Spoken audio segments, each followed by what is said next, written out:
Morning guys, Moorhuhn here. Let's talk about Bethakamun. Betakamun's first ability is Sandstorm. 4 sandstorms spawn either vertically and horizontally or diagonally to you and fly towards you. Now this happens 3 times in a row. The second ability is Ra's Wrath. Betakamun shoots out 8 lasers around him. Then Sand Tornado. Bethakamun releases a rotating tornado that increases in distance until it vanishes.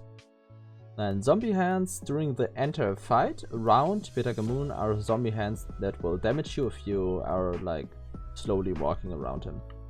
And the last ability is Tombstones. Bethakamun summons a tombstone that summons zombies occasionally but doesn't really do anything.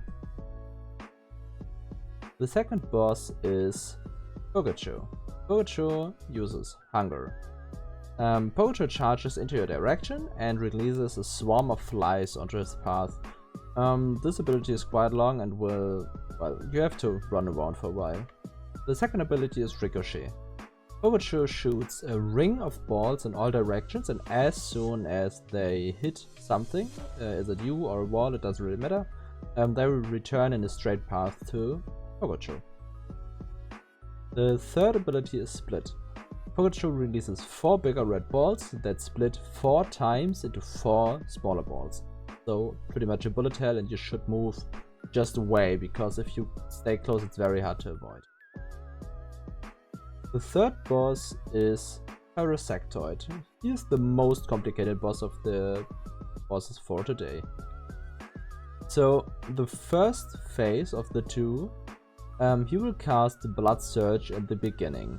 So he will create 4 lasers that rotate around him and sometimes change the direction, so don't stay too close at the lasers, they deal a lot of damage.